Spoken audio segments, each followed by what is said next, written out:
안녕하세요. 축구 전문 기자 한준입니다. 손흥민 선수를 지도해본 일이 없음에도 손흥민 선수를 너무나 사랑하는 것으로 알려진 위르겐 클롭 감독.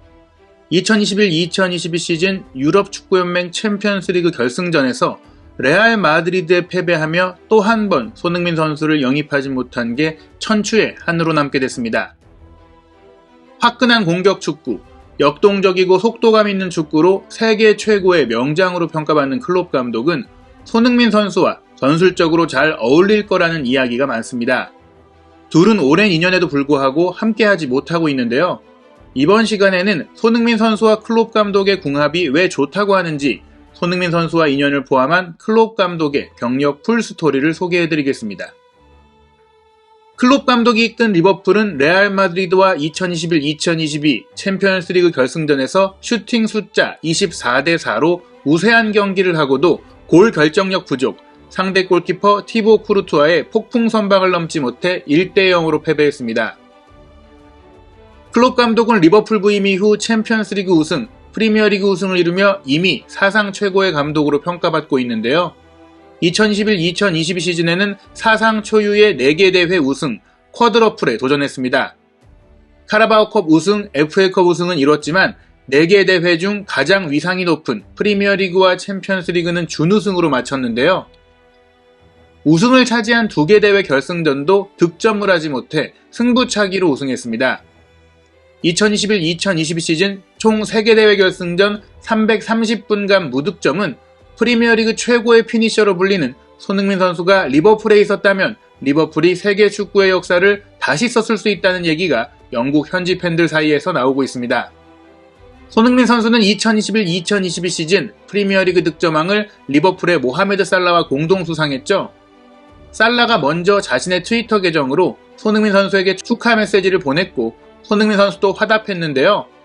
이 손흥민 선수의 트위터 멘션에 수많은 리버풀 팬들이 몰려와 클롭 감독도 당신을 사랑하고 우리도 당신을 너무나 원한다.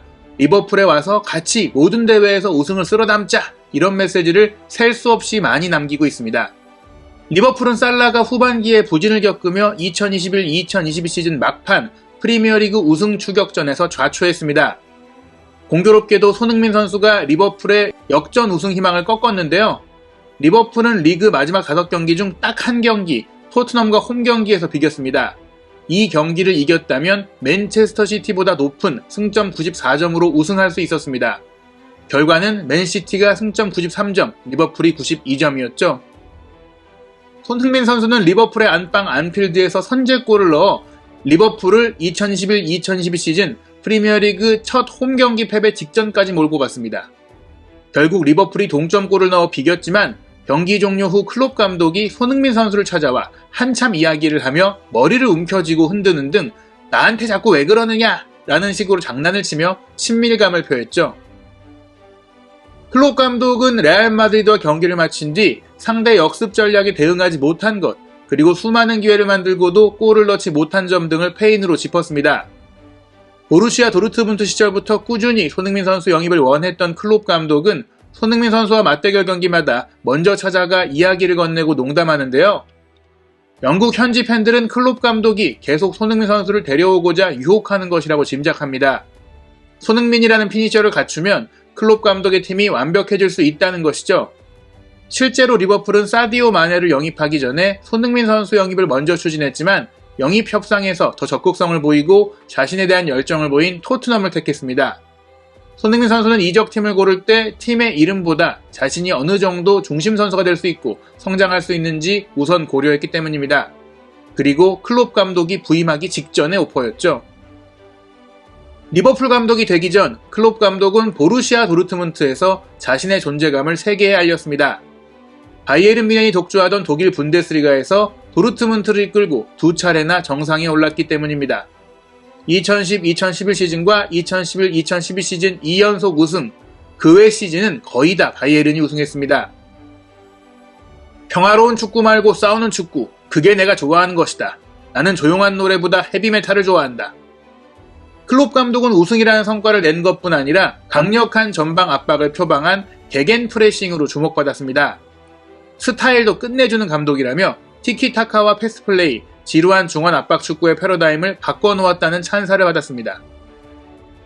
도르트문트도 독일 축구를 대표하는 명문팀입니다. 1997년 챔피언스리그 우승도 이뤘죠.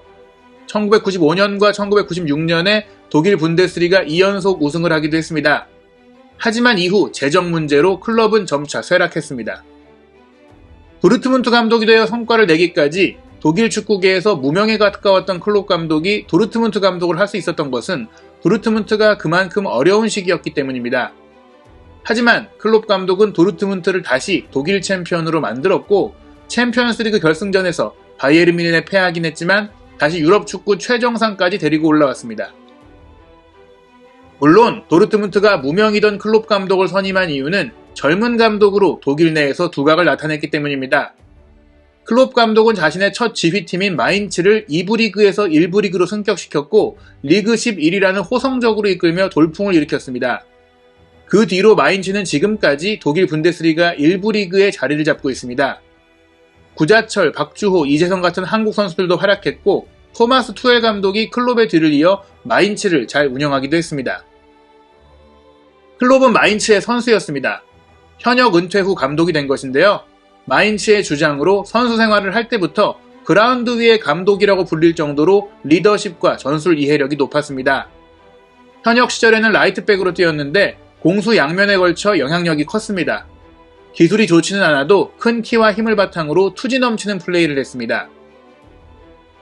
클롭이 좋은 감독으로 성장할 수 있었던 계기는 마인츠에 유럽 축구의 선진 전술을 도입한 볼프강 프랑크 감독의 지도력입니다. 클롭은 프랑크가 내게 가장 큰 영향을 끼친 감독이다. 그 전까지와는 전혀 다른 축구관을 가르쳐줬다. 라고 회고했습니다.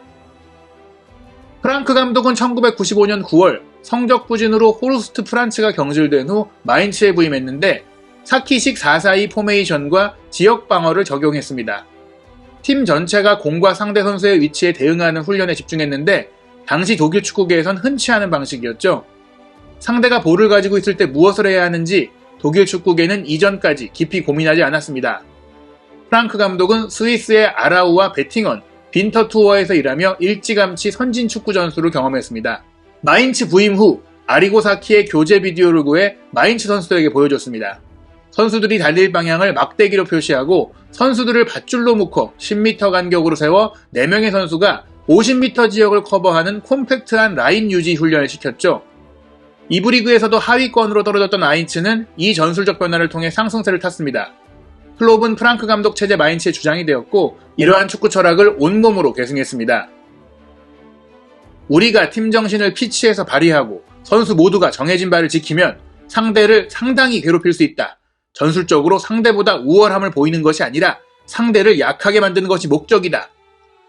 축구 경기에서 승리하는 것은 우리의 강점을 강화하는 것으로 이룰 수도 있지만 상대의 강점을 제어하는 것도 방법입니다. 만약 상대가 질적으로, 개별적으로 우세하다면 이를 약화하는 축구를 준비해야 하죠. 선수들의 기술이 떨어지는 팀이 필연적으로 추구해야 하는 방법이기도 합니다. 상대보다 전력이 약하다고 경기를 포기할 수는 없죠. 클롭은 상대를 최대한 괴롭히는 축구를 연구했습니다.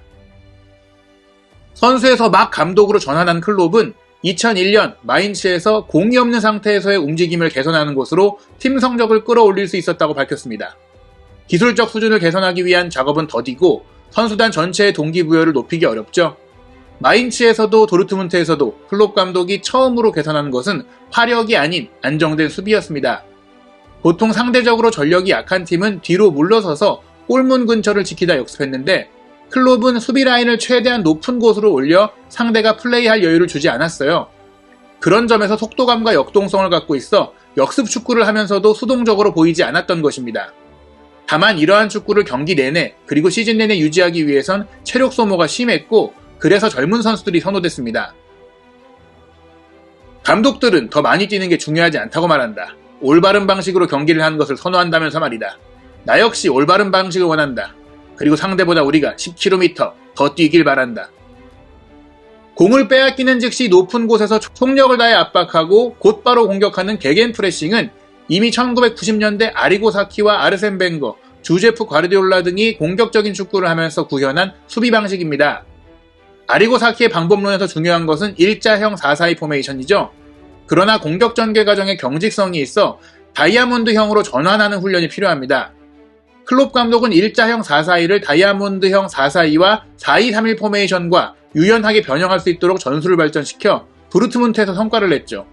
일자형 4-4-2가 아닌 상황에서 수비 문제를 해결하기 위해 상대 지역에서의 즉각적인 강한 압박, 개겐 프레싱을 발전시켰습니다. 토탈 풋볼의 덕목인 전원수비 전원공격에서 전원수비가 앞쪽에서 구현된 개겐 프레싱을 경험한 이영표는 한준TV와 인터뷰에서 클롭 감독이 늘 선수들에게 100%를 요구했다고 회고했습니다. 보통 우리가 공격적인 팀이다, 수비적인 팀이다 이런 이야기를 많이 하는데 클롭 감독은 공격적, 수비적 구분을 하지 않는 축구를 하거든요. 공격을 할 땐 모두가 100% 공격하고 수비를 할 땐 100% 모두가 수비하길 원해요. 훈련 때도 마찬가지고 경기 때도 마찬가지고. 그래서 다른 팀들이 공격적인 팀, 수비적인 팀으로 구분되고 공격을 하면서도 항상 수비를 염두에 둔 축구를 한다면 클롭 감독은 100% 공격과 100% 수비를 하는 특성을 갖고 있어요. 그런 것이 먹혔을 때 공격적으로 상당히 파괴력이 있고 수비적으로도 단단한 축구를 할 수 있죠. 클롭 감독의 장점은 선수들을 긴장시키는 능력을 가진 것입니다. 감독이 원하는 것을 선수들이 집중해서 경기장에서 수행하게 만드는 힘이 있어요. 선수들을 긴장시키는 힘이라는 것은 선수들이 경기장에 나갔을 때 수비 시 뭘 해야 하는지 알고 공격 시 뭘 해야 하는지 알고 집중력을 잃어버리지 않고 계속 집중력을 유지하게 만드는 힘이거든요. 전술적 부분과 선수 장악력이 절묘하게 균형을 맞추면서 감독이 원하는 대로 선수들이 움직이기 시작하는 거죠. 그게 리버풀의 가장 큰 힘이고 클롭 감독의 지도 스타일이죠. 나는 몽상가가 아니다. 축구 로맨티시스트지. 클롭 감독은 불가능한 도전에 나서는 자신에 대해 이렇게 말했습니다. 바이에른 뮌헨의 러브콜을 받았을 때도 도전의 가치를 강조했고 리버풀에 부임했을 때도 도전할 수 있는 팀, 이미 갖춰진 게 아닌 팀이기에 낭만적으로 도전했습니다.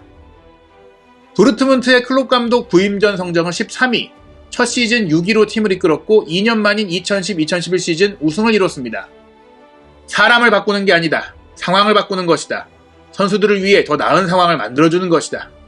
클롭 감독은 로베르트 레반도프스키, 마리오 게체와 같은 선수들의 잠재력을 폭발시키기도 했습니다. 그런 클롭 감독이 유일하게 풀지 못한 숙제가 함부르크 그리고 레버쿠젠 소속으로 도르트문트전 3연속골을 몰아친 손흥민 선수였습니다. 함부르크, 레버쿠젠에서 우승 후보였던 도르트문트를 모두 꺾은 손흥민 선수는 도르트문트 킬러로 불렸습니다. 손흥민 선수는 도르트문트를 상대로 12전 8승 1무 3패, 9득점의 기록을 갖고 있습니다. 모두 클롭 감독을 상대로 만든 기록은 아니지만 클롭의 도르트문트를 무너뜨린 게 시작이었죠. 손흥민 선수처럼 빠르고 부지런하며 결정력을 갖춘 선수를 원한 클롭 감독은 함부르크를 떠나 레버쿠젠으로 이적할 때 러브콜을 보냈습니다. 하지만 당시 도르트문트 공격진 안에서 주전을 보장하기 어려웠고 모든 조건에서 더 적극적인 모습을 보인 레버쿠젠을 택했습니다. 보루시아 도르트문트는 공식 채널을 통해 카를 하인츠 리들레와 라스 리켄의 인터뷰에서 한국에 대한 추억을 소개했는데요. 리켄은 손흥민은 대단한 선수다. 어릴 적 함부르크에서도 우리를 상대로 득점을 터뜨린 적이 있다. 클롭 감독 시절 실제로 손흥민을 영입하려고 했었다. 불행히도 이적이 이루어지지 않았다. 라고 밝혔습니다. 손흥민 선수의 활약을 통해 어느 정도 개겐 프레싱에 대한 공략법이 나왔습니다. 도르트문트의 경기력과 성적도 떨어져 클롭 감독은 2014-2015 시즌을 끝으로 사임했습니다. 그가 떠나는 길에 도르트문트 팬들은 당캐를 외쳤습니다. 클롭 감독도 멋진 작별사를 남겼습니다. 올 때가 아니라 떠날 때 사람들이 어떻게 생각하느냐가 중요하다. 많은 유럽 빅클럽의 구애 속에 클롭 감독은 브렌단 로저스 감독이 경질된 2015년 11월 리버풀 감독으로 부임했습니다. 클롭 감독은 리버풀 감독 선임회견에서 나는 노멀원, 평범한 사람이라고 말하며 주제 무리뉴와는 반대되는 모습을 보였죠. 하지만 리버풀 선수들에게 요구한 것은 강렬했습니다. 모든 것을 쏟아내야 하는 것이 규칙이다. 더 많이 뛰지 않으면 차이를 만들 수 없다. 시행착오가 없었던 것은 아닙니다. 일정이 더 타이트하고 신체적으로 더 격렬했으며 경기 템포가 더 빠른 프리미어리그에서 리버풀 선수들은 클롭의 개겐 프레싱 축구에 적응하는 과정에 부상이 잦았죠. 클롭은 2015년 11월에 부임했는데 2016년 1월에 리버풀의 부상자는 무려 11명까지 늘어났습니다. 선수들의 스프린트 횟수를 무리하게 요구한다며 클롭의 축구를 비판하던 축구 지도자들의 원성이 자자했습니다.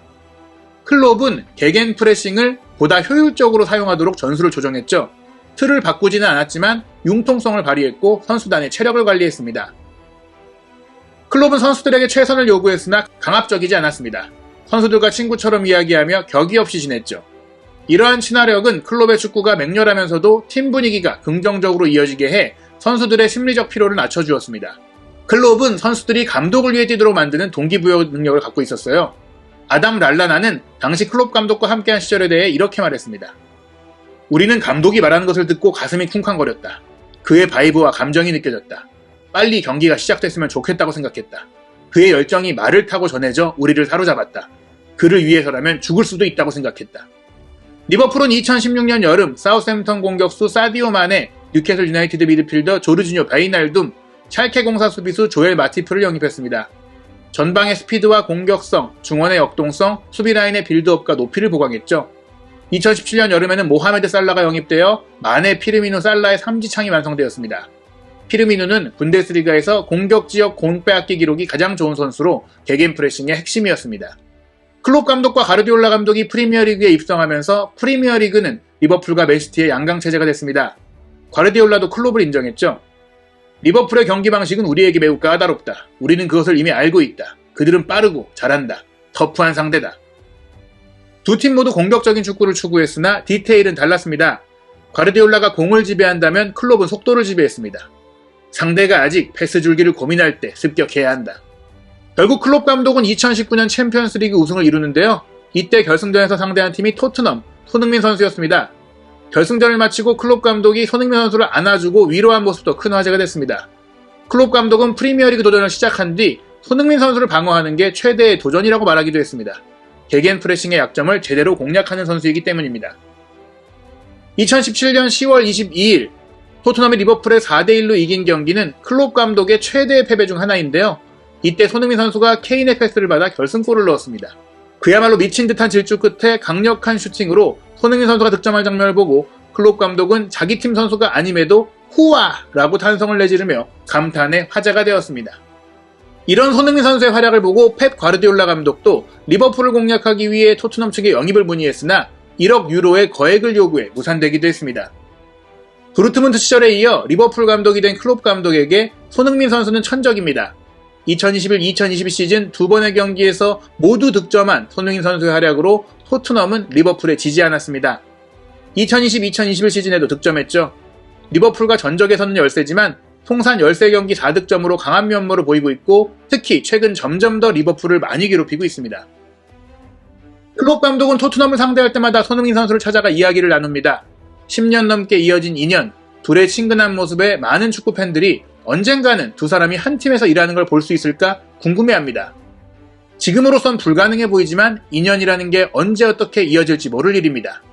한준TV에서 세계 최고의 감독 클롭, 세계 최고의 선수 손흥민이 앞으로 만들어갈 현재 진행형의 역사 확인하시기 바랍니다.